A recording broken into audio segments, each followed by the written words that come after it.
अस्सलाम वालेकुम मोहतरम भाइयों और बहनों।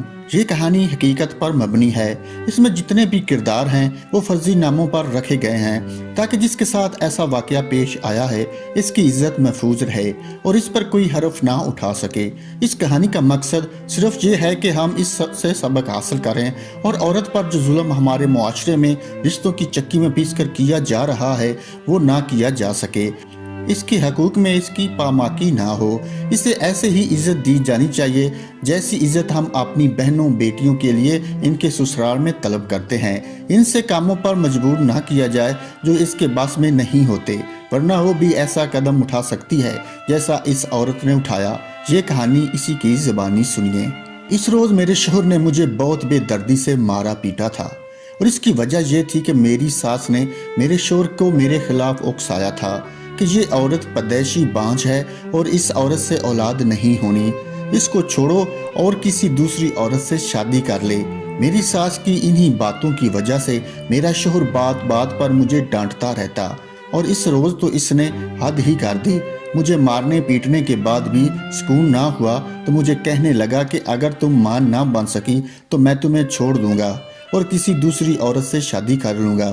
मेरा जेठ शोहर का बड़ा भाई पास ही खड़ा था और सारा मंजर देख रहा था। इससे रहा ना गया तो उसने मेरे शोहर को बुरा भला कहना शुरू कर दिया। इस पर मेरी सास ने इसे भी बुरा भला कहना शुरू कर दिया। मेरा जेठ उम्र में मुझसे काफ़ी बड़ा था लेकिन इसकी शख्सियत मेरे शोहर से बिल्कुल मुख्तलिफ थी। दरअसल पहले पहले तो मेरे शोहर का रवैया मेरे साथ बहुत अच्छा था, लेकिन शादी के 4 साल गुजरने के बाद भी जब कोई बच्चा पैदा ना हुआ तो इसका रवैया मेरे साथ बदलने लगा था। मैंने अपनी सास और शोहर के तानों से तंग आकर अपना इलाज भी करवाया, लेकिन खराबी मेरे शोहर में थी और वो इस बात को मानने के लिए तैयार ही नहीं था। इस रोज़ मैंने तहिया कर लिया कि माँ बनने के लिए मैं कुछ भी करूँगी। अगले दिन ही मैं घर पर किसी को ना पाकर अपने जेठ के कमरे में चली गई, जो कि अपनी बीवी की वफात के बाद अपनी चंद माह की बेटी के साथ अकेला रहता था। काकी क्या बात है, मेरा जेठ मेरी तरफ देखकर बोला। मैंने इसके सामने जाकर अपनी चादर उतार दी और इसके पैरों में रखते हुए बोली, जेठ जी मुझे बच्चा चाहिए, कुछ भी करके मुझे बच्चा दिलवा दो वरना मेरा घर बर्बाद हो जाएगा। अब मैं और मार नहीं खा सकती और ना ये दुख बर्दाश्त कर सकती हूँ कि वो मुझे छोड़कर किसी और का हो जाए। ये कहकर मैं आगे बढ़ी और जेठ के करीब जाकर खड़ी हो गई। मेरे जेठ ने मेरी सारी बात समझ ली थी। वो पीछे हटते हुए बोला, नहीं काकी ये सब गलत है, मैं ऐसा नहीं कर सकता। मैंने कहा तो ठीक है, फिर जब तुम्हारा भाई मुझे पीटते पीटते मार देगा या मुझे छोड़ देगा तो तुम मेरी बेबसी देखकर करते रहना और मुझे मरते हुए देखते रहना। ये कहकर मैं वापस मुड़ने लगी थी। किसी ने मेरे कंधे पर हाथ रखा और मुझे अपनी तरफ खींच लिया और मैं चुपचाप इसके सामने बुझ गई थी।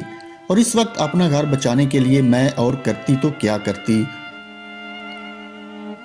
खैर उम्मीद बार आई भी और कुछ ही दिनों बाद मैंने अपने शोहर को खुशखबरी दी कि अब मैं मां बनने वाली हूं और इस खबर पर वो ऐसे खुश हुआ जैसे किसी कातिल की सजाए मौत माफ होने पर वो खुश होता है, और मैं अपने शोहर की खुशी देखकर खुश थी। अब इसने फिर से मेरे नखरे उठाने शुरू कर दिए थे। मुझे किसी काम को हाथ ना लगाने देता कि कहीं कोई मसला ना बन जाए और हर वक्त मेरी खातर मदारत में मसरूफ रहता। मेरी सास जो मेरी सबसे बड़ी दुश्मन बन बैठी थी वो भी अब मुझसे खुश थी। फिर हमारे घर एक चांद सा बेटा पैदा हुआ और मेरे शोहर पूरे गांव में मिठाइयाँ बांटी, लेकिन इसे क्या मालूम था कि वो इसका बेटा नहीं था। मैं चुप रही और मैंने सारी जिंदगी चुप ही रहना था। अगर वो वाकया पेश ना आता जिससे मुझे अपने शोहर को सब कुछ सच सच बताना पड़ा। दरअसल हुआ यूं कि मेरा बेटा अपने बाप का बहुत ही लाडला बेटा था। इसकी ज़बान से बात निकलने से पहले ही इसका बाप इसकी बात पूरी कर देता था, और क्यों ना करता, वो हमारी इकलौती औलाद थी। इस वक्त मेरा बेटा लड़कपन में था जब इसने दिल ही दिल में मेरे जेठ की बेटी, जो कि उम्र में इससे बड़ी थी, को पसंद कर लिया था। न जाने कब इन दोनों ने आपस में मोहब्बत की पींगें बढ़ा लीं।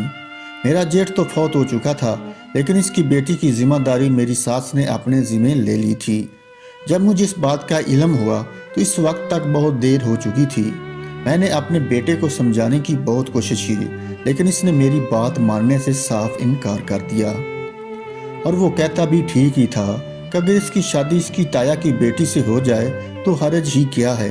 लेकिन वो नहीं जानता था कि वो भी अपने ताया का ही बेटा था और इसी हिसाब से वो दोनों बहन भाई थे। मैंने अपने शोहर से बात करने की कोशिश की कि बेटे के लिए कोई और रिश्ता ढूंढ लेते हैं। इसने भी ये कहकर साफ इनकार कर दिया था कि कभी सोचना भी मत, लड़की घर में मौजूद है और इन दोनों की शादी से घर में ही रह जाएगी, क्योंकि इसके माँ बाप तो इस दुनिया में हैं ही नहीं।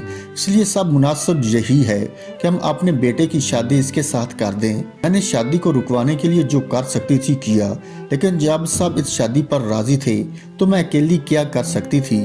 लेकिन किसी सूरत भी ये शादी होने नहीं दे सकती थी, क्योंकि गुनाह तो मैंने पहले कर लिया था जो औलाद की खातिर अपने जेठ के पास चली गई थी, लेकिन अब मैं दूसरा गुनाह होने नहीं दे सकती थी।